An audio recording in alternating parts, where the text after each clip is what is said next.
Hi, this is Scott with eTrailer. Today we're taking a look at and installing our Curt 4-pole wiring on our 2026 Kia Carnival.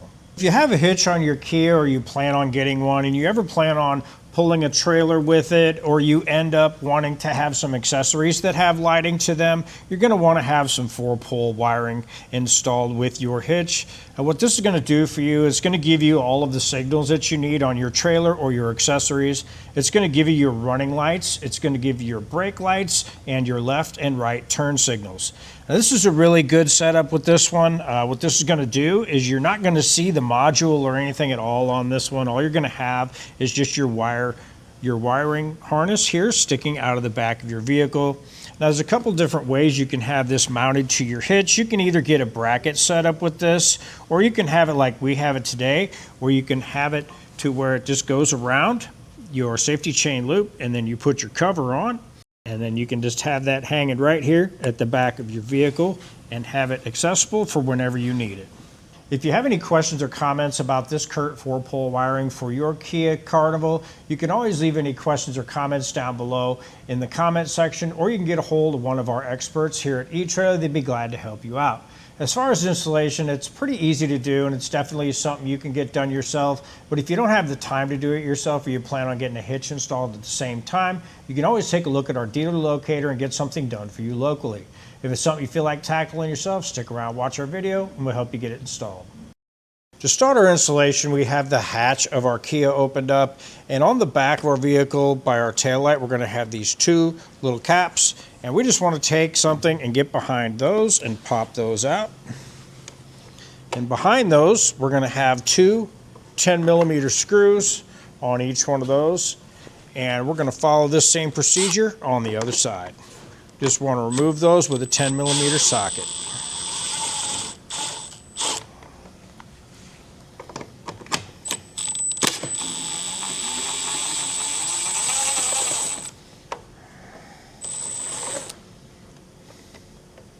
Once we have those out, we want to be very careful, and all we're going to do is we're just going to pull back, straight back on our taillight lens, and that's going to be in little pop clips. Takes a little bit of force, but just work at it and it will pop loose for you. Once you get that pop loose, behind here we're going to have a little plug in. We'll push down on the tab, pull that back, and set our taillight assembly aside. What we're going to be doing is fish wiring our harness up through this little hole that we have where our taillight sits in. So we're going to have this little push clip right here. What we want to do is get this popped out. And what that's going to do is allow us to have a little bit more movement to be able to move our panel back to get our clips, our little plugs through there. Underneath the driver's side of our vehicle, we're going to have a few pop clips on this little plastic panel. We need to pull this panel out of the way so we can get our control module mounted up in there. So I'm just going to use a flathead screwdriver, and I'm going to get under the edges of my pop clip and just pull those out all the way around, and we'll move our panel out of the way and set that aside. Now, to get our wires up to our taillight, what I'm going to do is I'm going to do what's called fish wiring, and I have some airline here. You can use a coat hanger or whatever you have, but I'm going to have to go up through the back of our fascia and then up. And what the goal is to get this from here up to the top. And so back here we're going to have a spot where we can just run our fish wire up, and I just want to get that up towards the top, and then I'll get up there behind our taillight where our taillight goes, and then I'll end up pulling my fish wire up and then out up there. I'm going to take the yellow side of my harness, and I just want to get that pulled back where I can get that to go through. Just make a straight line of this. And what I'm going to do is I'm going to just tape this off to my fish wire, and this is going to allow me to pull it up and through. So we'll get some tape around that now. Now, you may have to do some maneuvering to get this to come through because it is pretty tight back there, but I managed to get it up through here. Now, let's work that up and get it moved over into the position where I want it.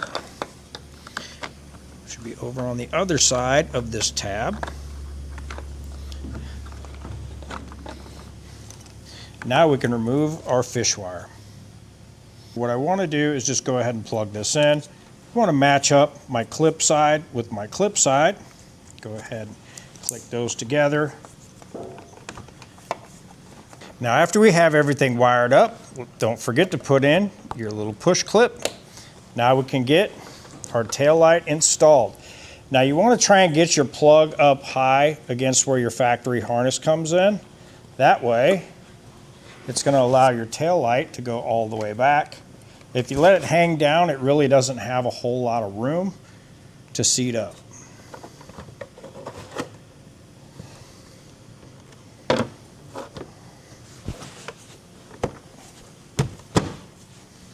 Now we can just reinstall our screws.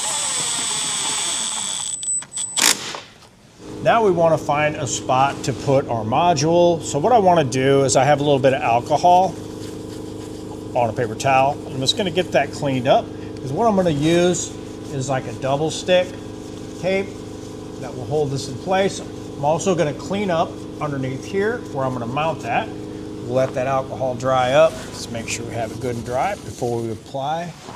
Now we'll take our double stick that comes in our kit and we'll stick that to the back of our box.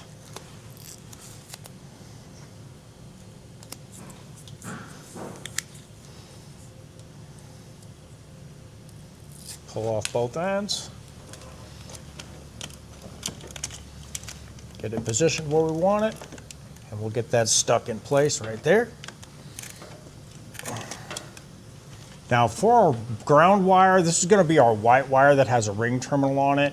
And right here we're going to have a weld nut that has a bolt end coming out of it. What I'm going to do is I'm going to ground to that. I'm just going to put my ground wire onto that. And I'm going to go on with a flat washer. Followed up by a lock washer.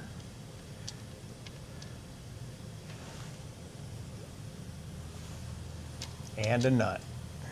Now I'm just going to tighten down this nut and that'll give us a good ground. Now this won't come in your kit. You may have to find one of these if you want to go this route with it. In your kit you're going to have a self-tapping screw that you can use. That will work just as well. Just find a good place to send that in, like back here in the body, as long as you have a good place to ground. Our black wire we have coming off of our module is going to be our power wire. So what I'm going to do is I'm going to have my black wire that's going to run forward. That's going to run up towards our battery. So what I want to do for now is get these two connected. So what I'm going to do is cut off a little bit of my power wire that runs forward. They give you quite a bit of extra for that. And I'm just going to get an end of that stripped off. After I have that stripped off, I just want to twist that together. Then I'll take a heat shrink butt connector and get that put on to the end of my wire. Now I'll just crimp that in place.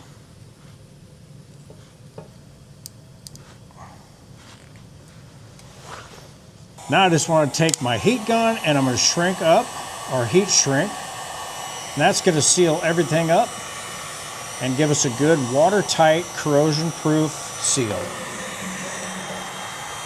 Now to run our wires across, I'm going to need to get my green wire all the way across, and there's really not a way to get my hands up in here to tie anything off. So what I did is I took the little clips out of the bottom all the way across, and there's a little bracket here. I'm going to tuck my wires in behind that, and then what I want to do is get my clip put back in as I'm going along, and that's going to hold my wires in place. And on the other end, what I'll end up doing is tying it off with a tie, and that'll pull everything tight. Now we have our wire on our other side. We're going to do the same thing we did as we did on the driver's side. We're going to go ahead and tape this off to our fish wire, pull this through, and we'll plug it in. Now it did take some work to get this up and through here, but we finally did get it through, but now we'll just plug it in the same way we did the other side.